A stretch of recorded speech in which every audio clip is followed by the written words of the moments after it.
Hi folks, welcome to the Prepared Homestead. This is Travis. Thank you all for stopping by to watch. I want to talk about top 10 things that I think that you need to have to survive. These are the 10 reasons that a person would survive. So if regardless, wilderness survival, apocalyptic survival, or just really surviving life, I think that if you have these 10 things, then you're pretty well assured that you're going to survive.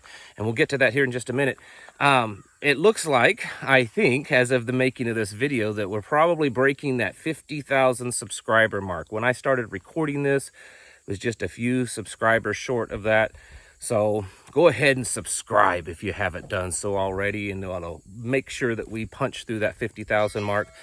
Thank you all for this. This is really all about you and some of you really faithful viewers of this channel, and my wife and I have developed some amazing friendships in person and online just through this channel of talking to you folks, and it has been a true blessing in our lives. So I just want to thank you for that, and many more subscribers in years to come, hopefully.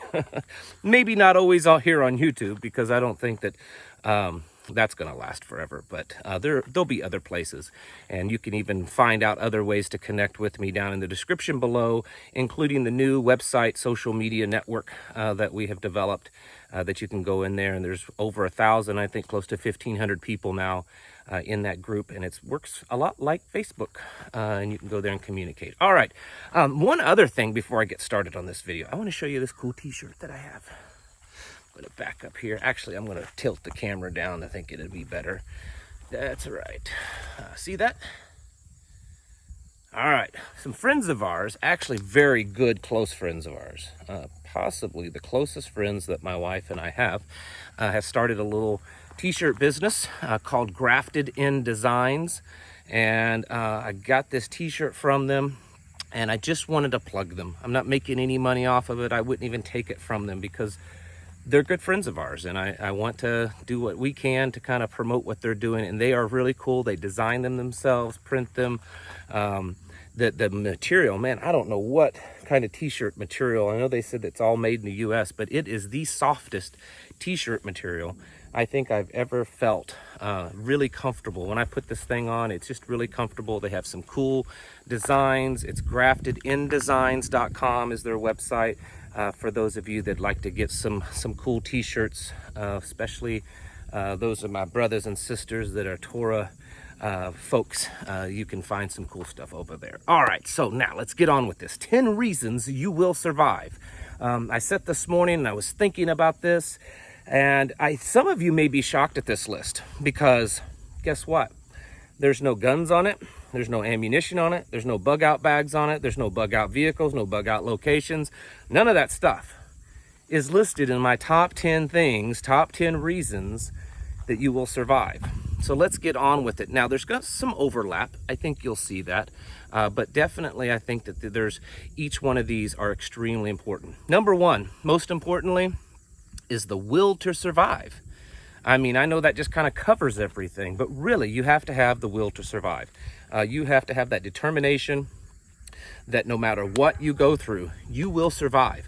I can remember back when I was in law enforcement, and I had a trainee, an instructor, and he told us, he said, your number one job every day is to go home at night. No matter what, you go home at night. And that's true with surviving. No matter what you go through, no matter what life throws at you, no matter what situation you find yourself in, you have to have the will to survive, to tell yourself that no matter what, you will survive this.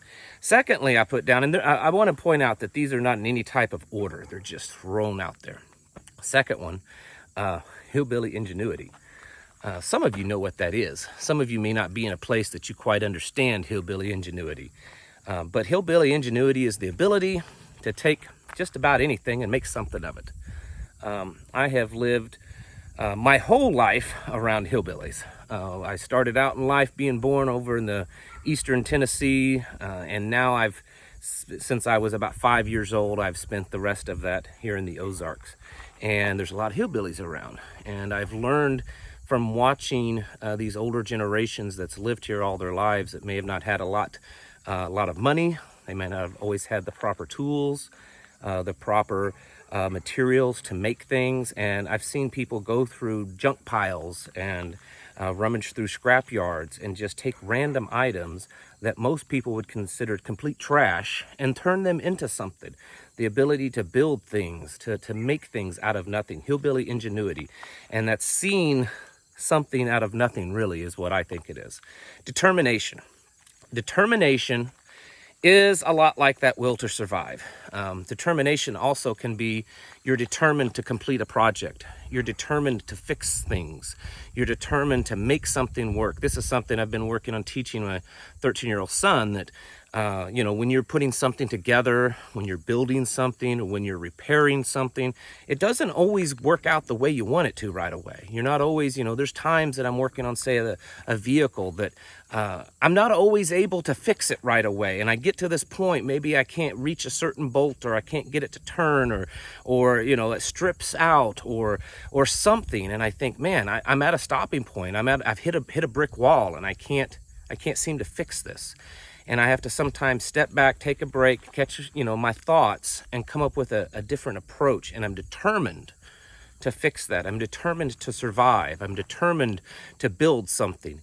And you need that determination when it comes to survival. Keeping your wits about you.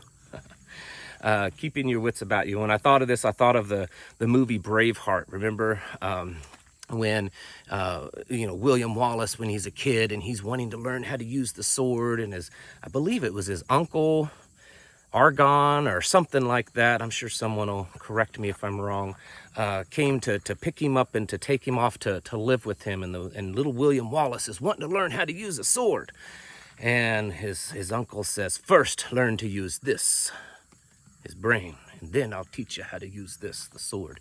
Keeping your wits about you. That is very important in life. We find ourselves in stressful situations just about every day.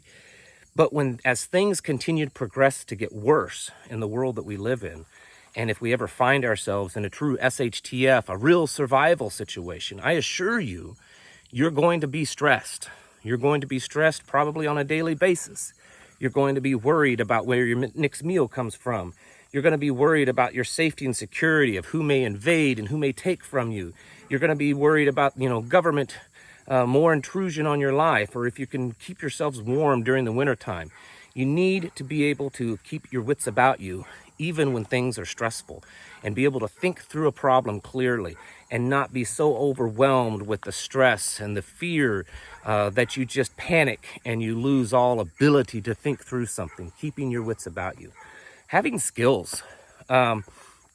Most people are not born with skills. Another thing I was actually talking to my son the other day about. I was telling him, I said, no one, or at least most people, the vast majority of people on the planet, are not born with the natural ability to be an expert at something. Most people aren't born being an amazing guitar player. Most people aren't born being an amazing carpenter. They have to develop those skills over years. They work at it. They train. They listen to people. They study the art of whatever they're wanting to accomplish. And we need to do the same. We need to have various skill sets to survive. Look at our ancestors, the early pioneers that came into this land when it was rugged and raw, and they carved out a living. They had to have some real good basic skill set. They didn't have to be experts in anything. They just needed to know how to do a little bit of everything. My grandfather always called himself, a jack of all trades, a master of none. I think my grandfather was a master of several things. He was very good at a lot of things, and some things he was excellent at being able to do, but he could do just about anything. He could fix anything. He could just, any kind of tool he could work, anything out in the yard, anything. My grandfather was able to do just about anything. And we need to be able to do that. We need to have a decent working knowledge of a lot of different skills. And you're going to get that through learning, like reading about that, maybe watching videos, utilizing the internet while we still have it. But in the end, also practicing it, taking that memory and the knowledge that you've read from a book or watching a video and put it into action. And that's where that skill is developed. So you need to have some skills. A work ethic. Oh, wow. How many people have work ethics anymore? That's like a dirty word. Work ethic. I mean, that's you know, I could probably get away with saying a lot of vulgar cuss words before I'd get away with saying work ethic. A work ethic is when you work hard, when you know that you have to get up early in the morning and you have to work all day, when you know that even when you don't feel like it, you still have to work. My father was good at teaching me this. I remember him telling me when I started to get to that age where I would go out and find a job, you know, actually interview for a job, he would tell me, you know, you need to be willing to do anything. You know, if you get hired on and you do it well, he told me. He said, you do it, give it the best that you have. He said, if you get hired on to clean toilets, he said, you be the best toilet cleaner that place has ever had. He said, and you work hard at it. He said, and that's how you move up the line. You know, nowadays people have this different idea. Oh, I'm too good to clean toilets. I'm too good to sweep floors. I want to be the boss. I want to just get a raise because I'm special, because I'm important. That's not going to work in life, and it certainly isn't going to work in a world that we're probably headed towards, where we need to have more survival skills. And so you need to have a good work ethic of knowing that at times things are going to get uncomfortable. At times you're going to have to give your blood, sweat, and tears to accomplish something and to survive. And so having that work ethic. And along with that, another one is being willing to be uncomfortable. It amazes me how many people, they're just not willing to do stuff because, well, it's uncomfortable. It's just uncomfortable. It's uncomfortable to be outside all the time. It's uncomfortable to get wet.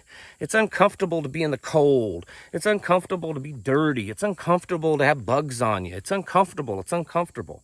Guess what? You need to learn to be okay with being uncomfortable, because in a survival situation, whether it's wilderness or just apocalyptic SHTF, you're going to find yourself in uncomfortable times probably pretty often.